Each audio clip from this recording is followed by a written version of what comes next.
Saravá o hino de Umbanda. Refletiu a luz divina com todo o seu esplendor.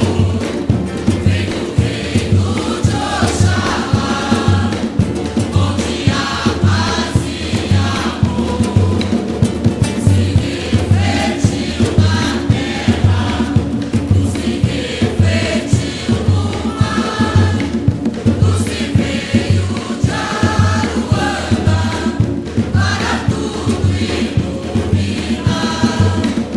A Umbanda é paz e amor, é um mundo cheio de luz, é força que nos dá vida e a grandeza nos conduz.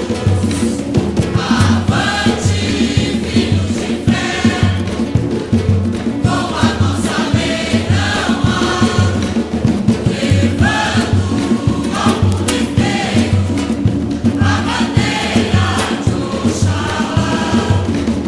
Levando ao mundo inteiro a bandeira de Oxalá. Refletiu a luz divina com todo o seu esplendor.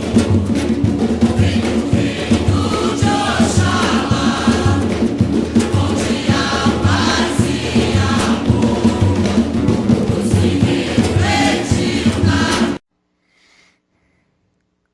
Bem-vindos, irmãos e irmãs em Oxalá, a mais um programa Papo de Terreiro, uma mesa redonda sobre amor e espiritualidade.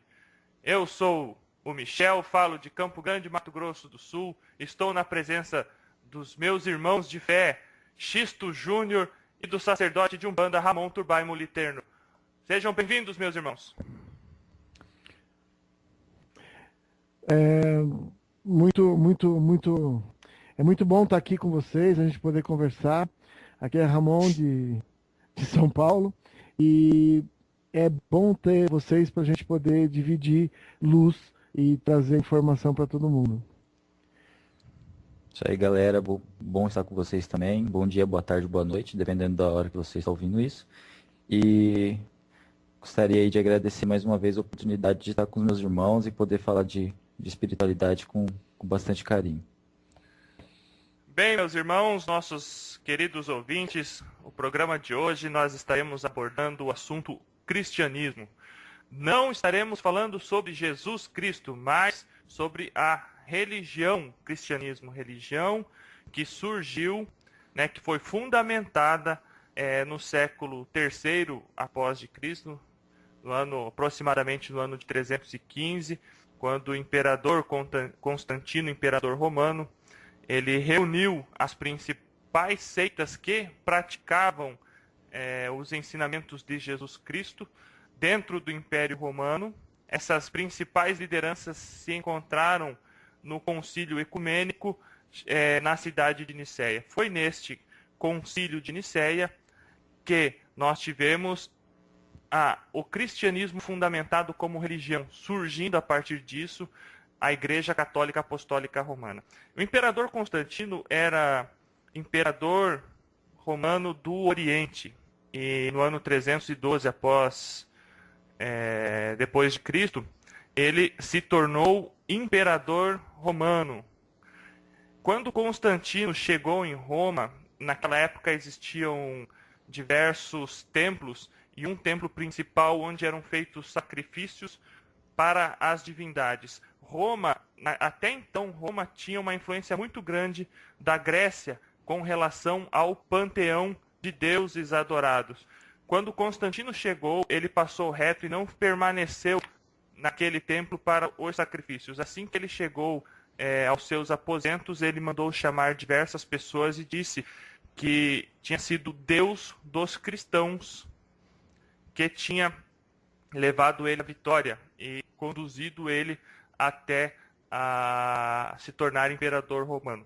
Depois disso, em alguns anos, ele reuniu as principais seitas. Por isso que eu falo, eram seitas. O cristianismo existiam diversas formas de interpretação. Existiam aqueles que comiam o pão e o vinho, existiam aqueles que faziam certos cultos, existiam aqueles que diziam que dia 25 de dezembro Jesus havia nascido, e existiam também mais de 90 evangelhos escritos, e que apenas 4 deles ficaram referendados na Bíblia como o Novo Testamento. Então, o culto católico, a Igreja Católica que nós conhecemos hoje, que é a base do cristianismo, porque as outras seitas cristãos que acreditam em Cristo surgiram daí a partir, né, as outras religiões surgiram a partir da Igreja Católica, ela tem toda a sua fundamentação realizada dentro deste concílio de Nicéia, ou seja, não foi propriamente Jesus Cristo quem fundou, foram homens 300 anos depois de Cristo que as fundamentaram. Dentro do conceito de cristianismo, nosso irmão Ramon agora irá começar a elucidar o conceito relacionando o cristianismo com as nossas práticas religiosas de hoje. Ramon, é com você. Eu, na realidade, quando penso, né, que hoje a gente fala sobre cristianismo, às vezes as pessoas elas não percebem que tem um grande responsável pelo cristianismo hoje, e ele se chama Paulo de Tarso. A gente tem que imaginar o que aconteceu, né? Jesus veio, passou a informação para frente, teve os discípulos, e a partir daí eles começaram a escrever, começaram a se juntar para discutir aquilo que estava acontecendo. E, infelizmente, o ser humano ele é dessa forma, né? As pessoas acabam ficando no mesmismo, né? E isso aconteceu nessa época também. A entrada do Paulo de Tarso dentro desse processo foi uma entrada muito drástica, porque ele era um perseguidor dos judeus, dos cristãos. E ele os pegava, os levava e torturava e assim por diante. Até um belo dia que ele estava indo para Damasco pegar cristãos, e aí ele se defrontou com Jesus. Desse dia em diante, ele virou um novo homem. Tanto é que o nome dele anterior era Saulo. Depois que ele virou cristão, ele se transformou o Paulo de Tarso, que a gente conhece. Mas eu queria... estou contando toda essa história porque o mais importante que eu vejo é que, sem o Paulo de Tarso, o cristianismo seria uma filosofia trabalhada por poucos homens. Porque logo depois, os evangelistas acabaram tendo uma tendência a levar o cristianismo apenas para os judeus. E, inclusive, queriam voltar algumas coisas da circuncisão e assim por diante. O Paulo de Tarso, cristão novo, diferente dos outros que tinham convivido com Jesus, ele encontrou com Jesus. E aí ele veio trazer uma coisa. Ele diz o seguinte: nós temos que levar essas palavras para todos. Não importa quem. O próprio Jesus fez isso. E ele acabou criando, dentro do cristianismo da época, uma quase cisão. Porque houve muita discussão. E o ponto que eu gostaria de trazer para a gente conversar é isso. A gente vive as nossas filosofias, a gente ama, só que a gente tem que ficar a gente tem que se preocupar, porque se a gente entrar no mesmismo, e o mesmismo naquele que diz o seguinte: aquilo que faz, aquilo que eu acredito, só as pessoas que fazem o que eu acredito estão corretas. A minha verdade é a minha verdade, não existe outra verdade além dessa. A gente tem que ser criterioso, tem que buscar. E o que eu acho é que as pessoas não conseguem ver o papel tão forte que foi o do Paulo de Tarso. Porque os evangelistas não queriam abrir isso. E o Paulo de Tarso brigou muito, e foi ele o responsável por levar a palavra de Jesus para todos. A grande catequização que ele fez. E eu acho que isso é uma coisa muito interessante a gente parar para avaliar, de que quando as pessoas estão dentro de uma certa filosofia, elas não conseguem perceber que não adianta ela falar sobre a filosofia. Ela tem que, mais do que isso, viver o que ela acredita e passar para as outras pessoas. É uma coisa que eu penso muito e eu vejo que as pessoas acabam não se preocupando, não se apegando a isso. Hoje a gente tem uma discussão entre evangélicos, católicos, e eles não percebem que tudo começou com a abertura. E a abertura vamos dividir. Esse é o grande mecanismo de evolução humana. A gente tem que dividir o que a gente acredita, a gente tem que dividir o conhecimento para que a gente possa crescer cada vez mais. Foi isso que Paulo de Tarso fez. Xisto? Vendo isso que o Ramon falou, a gente entende o seguinte, né? Que ótimo, Paulo de Tarso foi um cara visionário, né? Ele resolveu expandir, né? Não fechar o negócio, né? Não deixar para alguns membros só, né? A palavra, os ensinamentos, né? Só que aí a gente recorre também à época de Jesus, quando Jesus diz, né, que para os apóstolos, né? Ide e levai a minha mensagem, né? E aí parece que nesse contexto que o Ramon elucida, parece que só Paulo, 300 anos depois, que entendeu isso. Né? Só Paulo que chegou à conclusão de não podemos deixar isso aqui restrito só a um grupo seleto, né? A gente tem que expandir isso, né? Levar para todo mundo, porque foi isso que Jesus deixou. Né? Então parece que 300 anos depois que Jesus deixou aos apóstolos a missão de levar o evangelho, parece que só Paulo que entendeu, né? Paulo que nem conviver com Jesus conviveu, né? Então a gente tem, pelo menos eu vejo dessa forma, né? Então assim, Paulo foi então um instrumento para poder reformar aquilo que já não vinha sendo feito, né? Para poder criar uma doutrina maior do que já era, né? Então eu acho que Paulo foi assim um baluarte mesmo, assim, um estandarte mesmo do cristianismo moderno, né? Porque a gente está falando aí que a gente não pode esquecer que o cristianismo tem duas fases, né? Tem a fase logo com a ressurreição de Cristo, né? Que é o início do cristianismo primitivo, e o término desse cristianismo meio primitivo é com o Concílio de Nicéia, que o Michel já falou, né? Então a gente depois do Concílio de Nicéia, a gente tem uma nova fase do cristianismo, né, que deixa de ser uma seita e passa a ter fundamentos religiosos, com liturgias e tudo mais. E antes do Concílio de Nicéia, a gente tem um cristianismo primitivo, que nada mais era do que uma seita baseada numa crença. Então a gente tem que saber dividir muito bem esses dois momentos. E Paulo, ele está bem aí na divisão desses dois momentos, né? Ele pega bem o fim de um e o início de outro, né? Bom, dando sequência à linha de raciocínio de vocês dois, eu penso o seguinte: quando Jesus era vivo, tá, e os seus apóstolos e discípulos, eles levaram a informação dele a N pessoas. Tanto é que 300 anos após Cristo, o imperador Constantino, ele não era cristão, ele foi batizado como cristão no seu leito de morte. Ele transformou o Império Romano em cristão porque eram tantas as pessoas que praticavam o cristianismo que o Império Romano estava ruindo, estava se dividindo.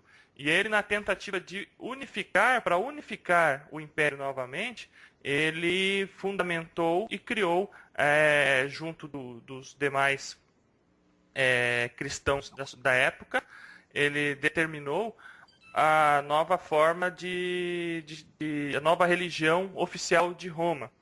Só que as pessoas, os sacerdotes que iniciaram a Igreja Católica, eles, não só nesse começo de Paulo de Tarso, mas durante séculos e até hoje, pouquíssimas pessoas têm acesso a todo o conhecimento que existe dentro do Vaticano. Eu lembro que nas cruzadas, eles pegavam não apenas, eles tomavam as terras, mas eles também tomavam o conhecimento. Então a Biblioteca do Vaticano é provavelmente a biblioteca com os elementos mais antigos da humanidade. Deve realmente contar a história da humanidade, todos os livros, papiros e demais arquivos que deve haver lá na Biblioteca do Vaticano. E Paulo de Tarso, ele entra justamente aí, que nós temos que levar a informação para todo mundo. Mais tarde veio, inclusive, Martinho Lutero. Martinho Lutero também brigou por causa disso, porque a Bíblia era escrita em latim, Martinho Lutero era alemão. Acha, por que só poucas pessoas podem ler e interpretar os ensinamentos que estão no livro sagrado dos cristãos, que é a Bíblia? Então ele questionou e a partir disso ele pegou e traduziu o Novo Testamento para o alemão e divulgou a informação para todas as pessoas. Então é bem interessante porque cai num conceito que eu escutei essa semana na aula de teologia de Umbanda que eu faço com Alexandre Cumino, no Umbanda EAD, que é justamente sobre isso, a questão da pessoa que diz que é cristão, diz que é católico, mas não pratica. Então a pessoa fala assim, não, eu sou católico, não praticante. Mas isso não existe uma coisa dessa, né? Nós estamos aqui falando de cristianismo, nós estamos falando de Paulo de Tarso, e eles diziam justamente o oposto. Você tem que saber o que você está praticando, você tem que conhecer aquilo que você está praticando e você tem que vivenciar. Isso sim é religiosidade. Você só consegue vivenciar a sua religiosidade se você pratica, se você estuda aquilo que você acredita ser como o seu norte. Concorda com isso, Ramon? Não, é isso. Coisa. Na realidade, o cristianismo tomou o tamanho que tomou por causa da iniciativa, eu vou voltar de novo a falar do Paulo de Tarso. Porque alguns anos depois que Jesus tinha partido para o espiritual, e foi aí que o Paulo de Tarso virou cristão, estou falando de 10, 12 anos depois, o que aconteceu foi que eles se fecharam. E o tema que eu trouxe é muito para a gente poder discutir o que a gente está vivendo hoje. A história só serve para a gente se a gente analisar a história e trouxer para os dias de hoje. Hoje você vê pessoas defendendo sua filosofia e não abrindo, e nem levando. Então, que nem o Michel acabou de falar, como é que pode alguém ser cristão não praticante? Católico não praticante? Quer dizer, no conceito das pessoas é assim, eu sou católico, só que eu não vou na missa. Porque é assim que as pessoas normalmente falam, né? Só que ser católico não é você ir na missa. Ser católico é você vivenciar o Cristo, vivenciar aquele movimento que Jesus trouxe. E as pessoas acabam confundindo. Então, a gente falou sobre Paulo de Tarso, o Michel acabou de falar sobre Lutero, o Calvino. São pessoas que percebem que aquilo que elas estão sentindo, elas precisam ser levadas para um lugar maior. Hoje eu me encontro em algumas situações de que eu tô dando um curso de apometria pela internet, e uma das coisas que aconteceu foram 2 ou 3 pessoas que estão fazendo esse curso nos Estados Unidos vieram reportar que elas, dentro do centro espírita delas, elas começaram a ver baianas, caboclos e assim por diante. E uma delas virou para mim e falou assim, mas isso é Umbanda? Eu falei, não, isso é a abertura dos mentores que está vendo que vocês estão trabalhando uma determinada frequência, então estão entrando em disposição.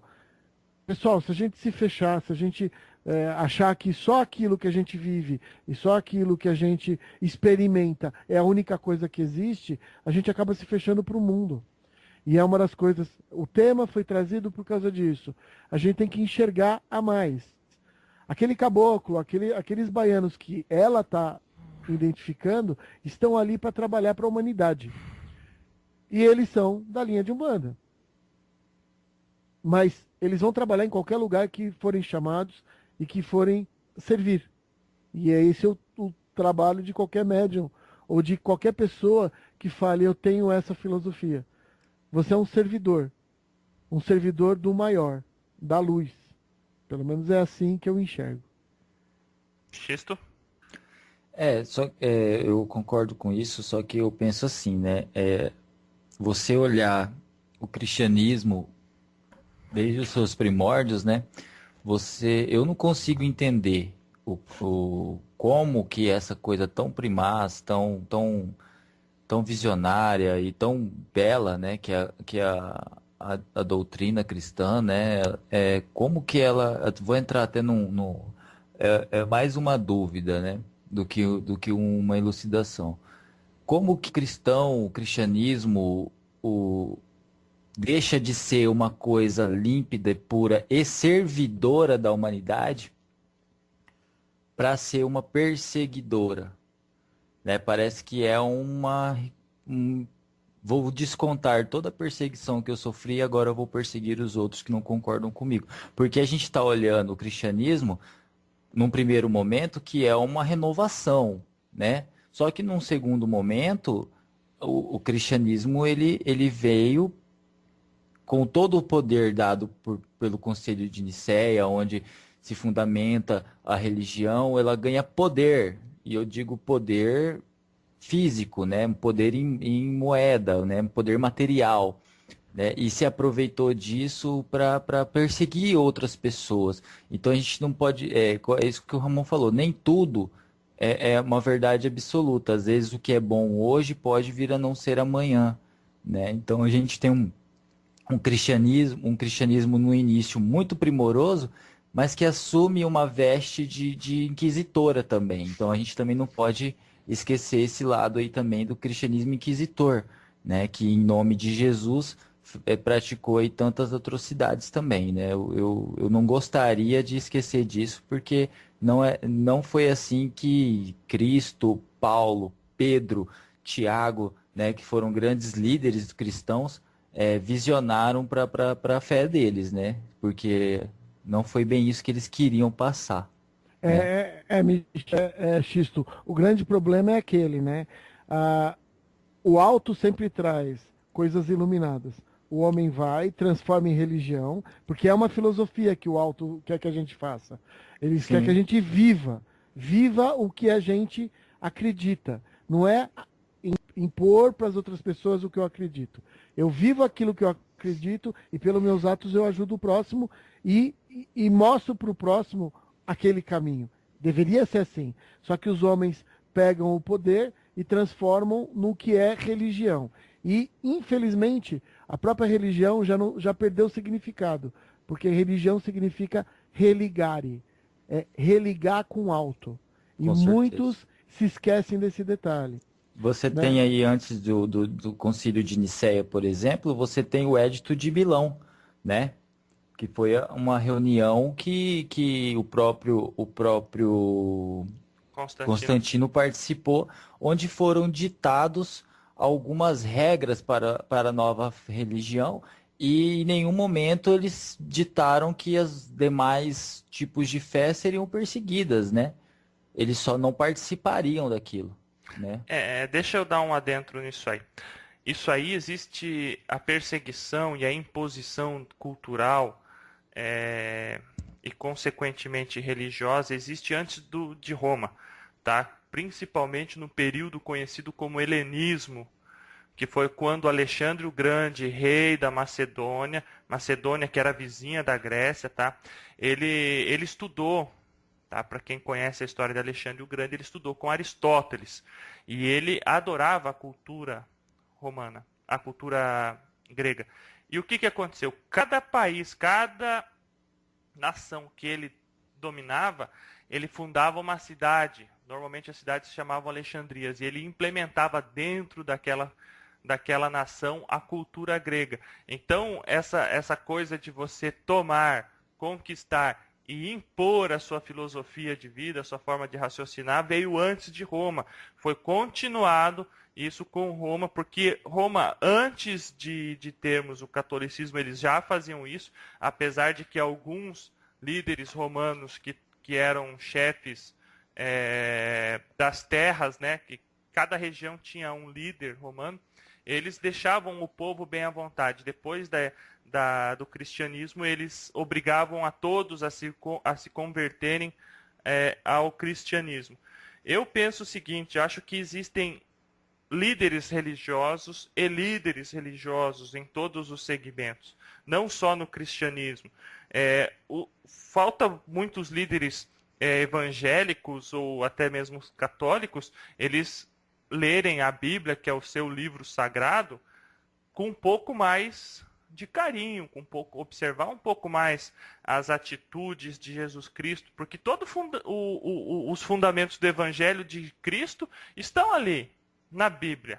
Porque, querendo ou não, é o livro que conta maior parte da história de Jesus. Não existe outro livro, outro texto que nós consigamos trazê-lo em mãos para nós, onde a gente vai poder ler sobre Jesus Cristo. Existem interpretações, diversas interpretações, que surgem a partir da Bíblia. Então, às vezes falta, se você, irmão, é católico, vai na igreja católica de vez em quando, se julga não praticante, você diz que não é praticante porque você não vai à missa, está aí 5 anos sem ir na missa, mas quando perguntam a sua religião, você fala que é católico, é porque eu fui batizado católico, eu fiz a primeira Eucaristia, então, mas eu não vou na missa, então eu sou católico não praticante.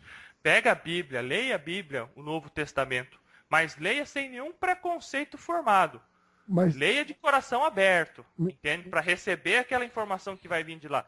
E garanto para você que você vai começar a se apaixonar pela sua igreja e você vai voltar a praticar ela. Michel, então, esse é o que você acabou de falar, que eu acho que é o grande X da questão. E aí eu coloco isso para aquilo que a gente vive nas outras filosofias. A Bíblia é uma coisa maravilhosa, só que você tem 2 pedaços da Bíblia. Um onde você tem toda uma estruturação, que é o Velho Testamento, e o outro que é o Novo. O Novo Testamento, como o próprio Jesus falou, ele não veio impor leis, ele veio informar elas. A questão é um crescer. Se você ler a Bíblia apenas com os olhos para o Velho Testamento, você vai encontrar um olho por olho, dente por dente. Ah, sim. E se você olha a Bíblia com um crescer, quer dizer, desde Moisés até chegar em Jesus, Jesus vem falar de perdão. E aí que é o grande problema das pessoas. Inclusive eu abro isso não só para a Bíblia. A própria codificação do Kardec, ou as pessoas enxergam o que elas querem enxergar. Todo mundo percebe que a Bíblia ele é um crescente. E que Jesus, quando vem, ele vem fazer um fechamento.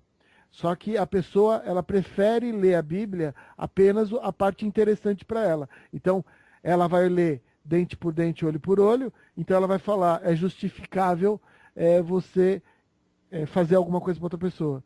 Isso eu ia abordar em seguida, isso aí. Quando o mais importante é você entender, somos seres humanos, vivemos uma determinada época nossa, que a gente fazia olho por olho e dente por dente, que é isso que a Bíblia ela está relatando a evolução do ser humano, e aonde chega no momento onde você percebe que aquilo não adianta, você tem que perdoar. Sem perdão, você não se desliga energeticamente do processo. Então Jesus vem falar uma coisa mais avançada, só que a pessoa vai falar para você assim, olha, está escrito isso e é isso.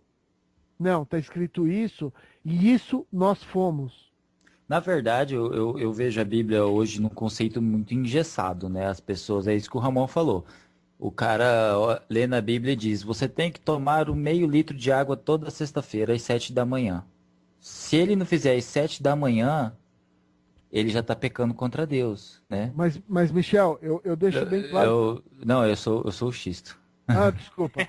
Desculpa, então, não, mas só concluindo. Então, eu acho que a pessoa tem que... Eu não estou discordando. Eu estou dizendo assim, que a pessoa tem que olhar a Bíblia e os livros que estão nela com um olhar mais abrangente, mais caridoso, né? Porque se você for olhar, por exemplo, o primeiro conceito de livre-arbítrio, não está no Novo Testamento.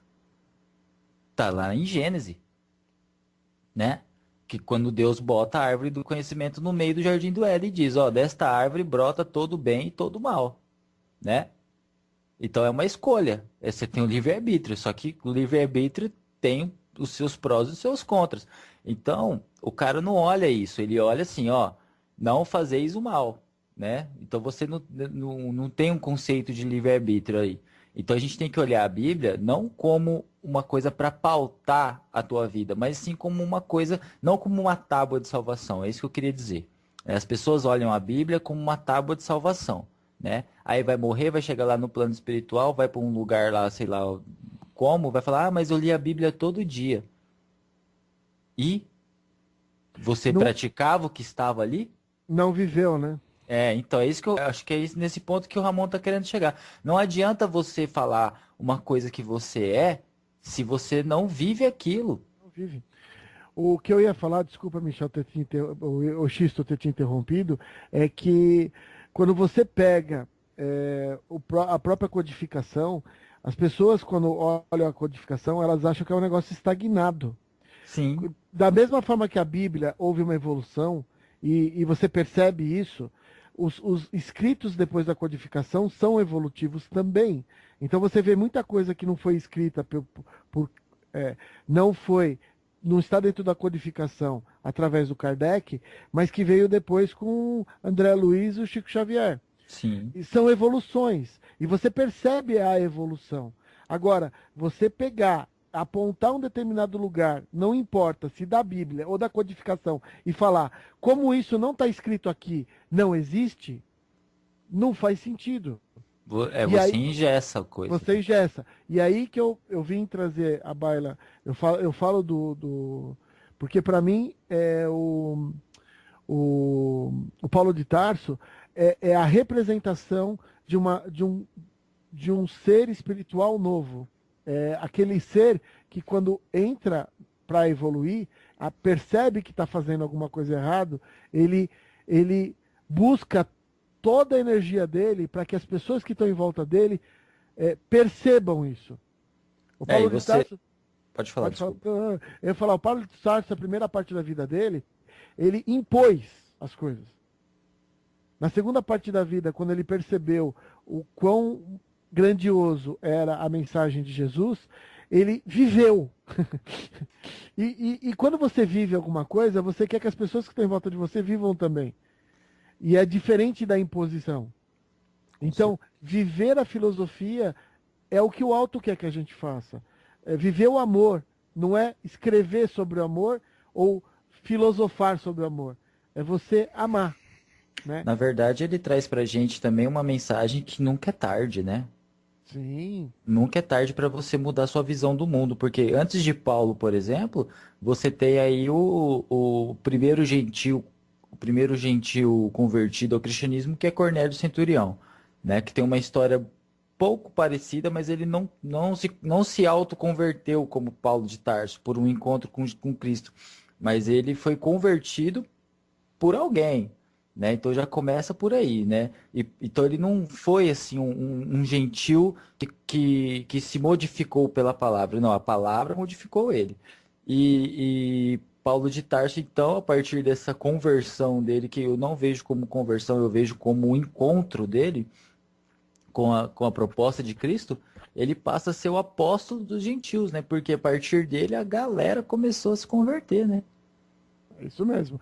E dali, 300 anos depois, ampliou para quase o império inteiro. Com certeza. E foi um movimento de vivenciar. E uma das coisas que eu queria deixar assim ressaltado é que a gente vive muita coisa. A gente dentro da Umbanda, a gente vive muita coisa. Só que as pessoas, elas preferem discutir do que viver. Com certeza. Nossos Paulo, só para terminar um raciocínio rapidinho, Vai o fundo. Paulo, você tem nos primeiros agrupamentos cristãos, né, líderes como Tiago, Pedro e João, né, que muitas vezes não conseguiam completar os seus intuitos, né, de levar a palavra de Deus, os evangelhos de Cristo. Então, você tem Paulo de Tarso tempos depois, que sozinho conseguiu fazer uma par de coisa, né? Porque você vê que Paulo de Tarso, ele não era um cara muito assim rodeado, né? Ele não ficava parado num lugar, né? Ele não chegava a criar vínculo, né? Ele estava sempre em constante andando em vários lugares, né? Disseminando o que ele acreditava por vários lugares, né? Então ele sozinho, ele arrebanhou uma galera aí para a causa dele, né? Diferente do que acontecia lá atrás com Tiago, Pedro, né, que muitas vezes nem conseguiam entrar em certos lugares.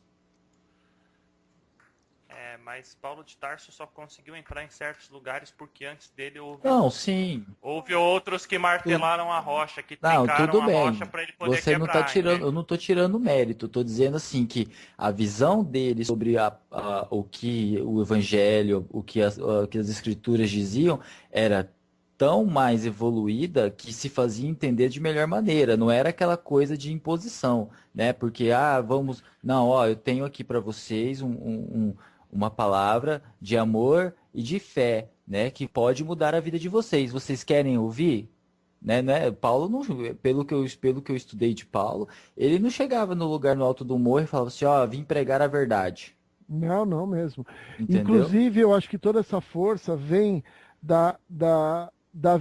de viver, porque no momento que ele mudou o destino dele, ele começou a viver. E uma das coisas que me chamou muita atenção quando eu comecei a estudar é que ele teve que olhar e discutir com os evangelistas, que eram pessoas que tinham vivido com Jesus.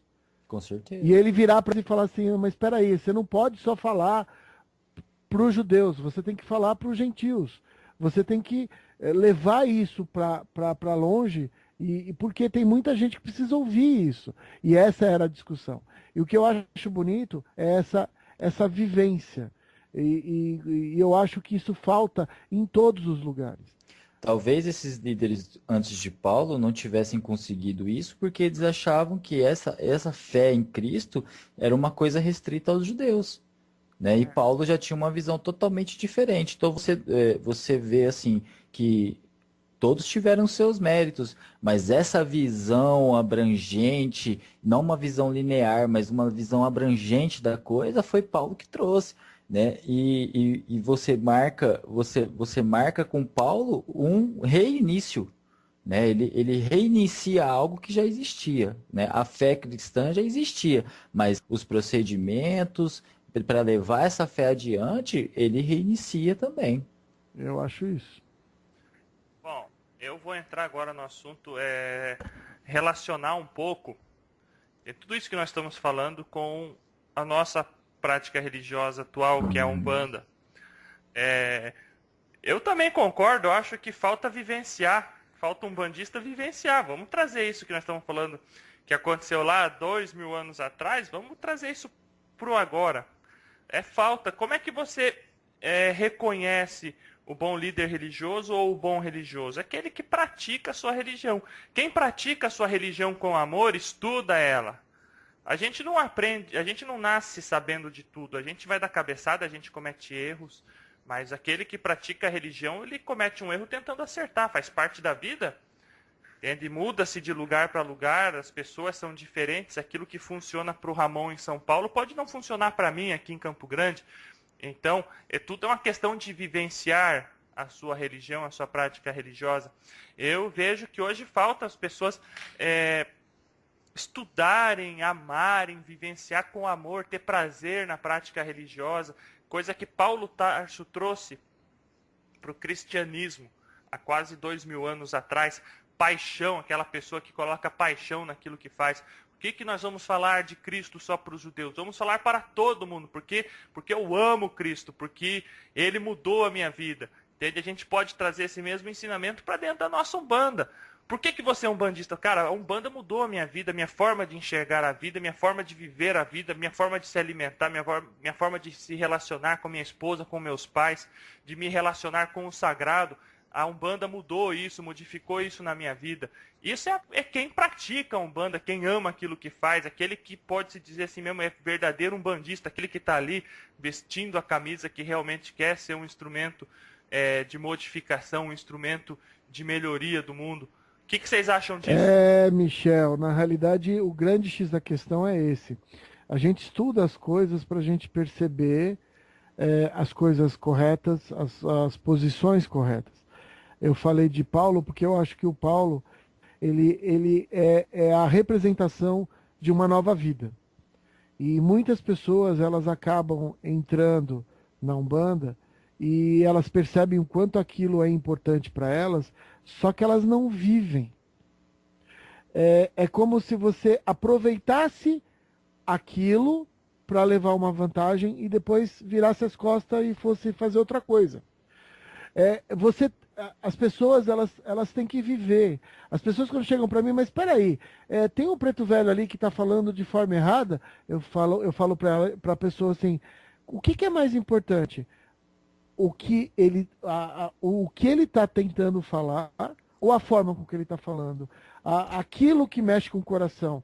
Você percebe que não importa se o português está errado. A informação que está ali, ela é pura luz.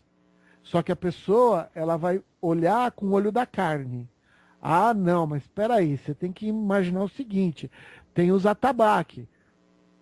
Meu, e na igreja católica você não tem o pessoal tocando música. A gente tem que respeitar, a gente tem que entender. Deus está em tudo. Desde que você perceba que vivendo você vai trazer amor e ajudar o seu semelhante. Não importa qual filosofia você siga. É só você ser uma boa pessoa. Simples assim. Só que você tem que viver. E viver é difícil. É difícil porque a pessoa ela é aquilo que ela fala. É muito fácil você falar qualquer coisa e ser outra coisa do outro lado. Então, a representação de Paulo para mim é o cara, é o cristão novo. Ele nasceu. E às vezes eu vejo pessoas que estão comigo no atendimento e eu percebo que elas estão ali, elas não sabem bem o que elas estão fazendo. Elas ainda olham com o olho meio assim, mas por que eu estou aqui? Por que eu estou vestindo branco? Você está lá, você tá lá porque você foi levado por Deus e pelo universo, por alguma razão. Aprenda o que aquele momento está querendo dar para você. Viva! Viva! Porque com o coração você consegue chegar muito mais próximo de Deus, muito mais próximo do seu irmão. Então eu vejo que a gente tem que olhar os bons exemplos, a gente tem que olhar as boas influências. Ah, mas espera aí, o cara ele é do Islã. E ele é uma boa pessoa, eu vou olhar uma boa influência. E se ele sentar para conversar com Allah comigo, eu vou ouvir. Ele está falando de Deus. Por que eu não iria ouvir? Então a gente tem que entender que o nosso movimento é vivenciar o que a gente escolheu como mostrar nossa espiritualidade. E eu acho que Paulo é um ponto, como vários outros, né? Eu não aumento ou diminuo, mas eu acho assim, nós temos que olhar para o nosso atual, que nem o Michel falou. Dentro da Umbanda, dentro do nosso desenvolvimento, vamos parar um pouco de tentar discutir com o irmão teu que está do teu lado e dá um abraço nele, bota teu cardíaco, o cardíaco dele e fala, olha, se precisar de ajuda, eu estou aqui para ajudar. Se precisar de alguma coisa, se tiver alguma dúvida, eu tô aqui à disposição. Assim como um dia alguém fez com a gente. Com certeza. Porque a maioria das pessoas que vão para a Umbanda, elas tiveram um processo de ajuda. Elas chegaram ali. E a maioria das pessoas querem racionalizar o que é puro. A gente não racionaliza, a gente sente. E de preferência a gente vive. É o que eu sinto. Então, eu tenho uma ideia assim, né, que assim como o cristianismo, a Umbanda nasce e já é vista como o cristianismo nasce quando existiu, quando se iniciou as práticas cristãs e todo aquele movimento era visto como uma heresia assim, sem tamanho, né? E você faz um comparativo com a Umbanda, guardada as devidas proporções de época e número de praticantes, você vê que a Umbanda também vinha com o mesmo conceito, né? Um bando de louco fazendo coisa que não deve, né? Sendo herege, né? Sendo contra Deus, né? Então a gente vem com... Aí a Umbanda toma essa forma, né? Passa por toda aquela perseguição de início com o Zélio, com o seu Benjamin, Mato Silva, seu Tancredo, né? Todos esses grandes nomes dentro da nossa fé. Passa por toda essa perseguição até ser a religião que é hoje, né? E aí os caras de hoje que estão dentro da Umbanda começam a olhar para os outros irmãos e ó, lenha, lenha, lenha, lenha, né? O que acontece? Você tem dentro da Igreja Católica um cara que se chamou Inocêncio III. Eu não sei qual os seus irmãos conhecem, já ouviram falar de Inocêncio III, meu xará. Então, Inocêncio III, ele foi o maior inquisitor da Igreja, né? Do catolicismo. Ele foi o maior inquisitor. Quantos Inocêncios terceiros a gente tem hoje dentro da Umbanda, né? Quantos inquisitores a gente tem que olha para o irmão de outra fé e fala assim, esse cara é louco, né? Então a gente tem que fazer um comparativo, sim, do lado bom, que resistiu, que é uma religião de resistência, que a gente não deixou se abalar, que a gente veio mantendo a nossa fé até os dias de hoje, mas a gente também tem que olhar que a gente também tem um lado inquisitor, né? Que olha para os irmãos de fé diferente e fala assim, não estão certos, né? Eles não estão certos nem errados, eles só fazem aquilo que serve para eles. Então a gente tem que ter essa consciência também como um bandista, né? Nós nunca vamos chegar a um consenso comum com outras fés, mas a gente tem que ter um consenso comum em todas as religiões que é de respeito, para que não sejamos novos inquisitores, né? Muito bem falado, Xisto. É muito bem lembrado, Xisto. Isso realmente existe em todas as religiões. Eu vou fazer agora as minhas considerações finais, falando justamente disso. Onde há pessoas reunidas para a prática do amor e da caridade, sempre vai haver uma força trevosa querendo atrapalhar. E aquele médium ou aquele praticante religioso, não importa a sua religião, irmão que nos ouve nesse momento, não importa se você não pratica Umbanda, se você pratica um espiritismo, um Seixonoye, qualquer outra religião, sempre onde estiverem irmãos reunidos para a prática da caridade, do amor ao próximo, sempre vai haver uma força trevosa querendo atrapalhar isso. Por isso que é tão importante a vigilância, e mais importante foi o que o Ramon e o Xisto falaram aqui, discorreram aqui no nosso programa, a vivência, porque a gente só consegue fechar nosso corpo para certas influências negativas, vivenciando aquilo que a gente fala, praticando no nosso dia a dia o Evangelho de Cristo. O Evangelho de Cristo ele serve para todas as religiões, ele não serve só para o católico ou para o evangélico, ele serve como base para qualquer pessoa, para qualquer religião. A prática da caridade, amar ao próximo como a si mesmo, amar a Deus acima de todas as coisas. Não faça para o outro o que você não gostaria que fizesse para você. Se você levar uma vida pautada nisso, e orando e vigiando, você com certeza será um ótimo instrumento divino aqui nesse mundo de carne que nós estamos vivos. Fica aqui o meu axé fraterno para todos os irmãos que nos ouvem. Espero que tenham gostado do nosso programa. Curtam nosso programa, nossa página no Facebook, programa Papo de Terreiro. Curtam nossa página Mensagem de Aruanda. Entrem no nosso grupo Umbanda Brasil. Todos serão muito bem recebidos. Vamos compartilhar informações. Fica aqui um axé fraterno do Michel a todos. E até o próximo programa. De novo, eu venho agradecer ao universo, a Deus, pela possibilidade de a gente estar levando informação a esses dois companheiros que vêm ajudar a gente a acrescentar e levar luz. Vivenciar é a coisa mais difícil que você tem dentro de um caminho na evolução espiritual. Porque é muito fácil você teorizar, é muito fácil você estudar.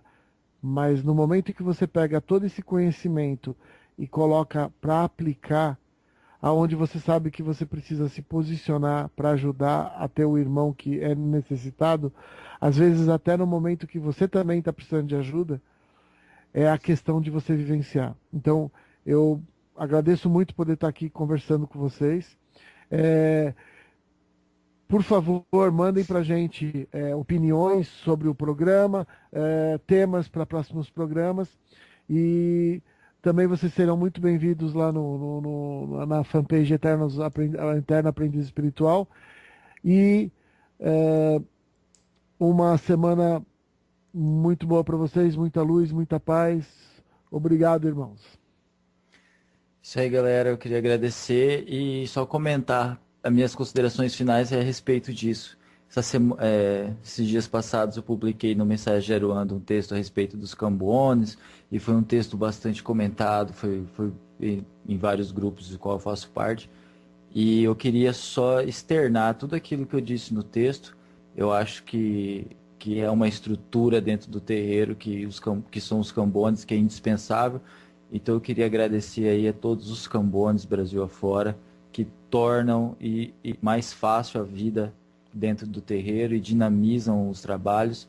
Então meus parabéns a todos os cambones sérios, que fazem seu trabalho corretamente, que amam a Umbanda, que fazem com amor.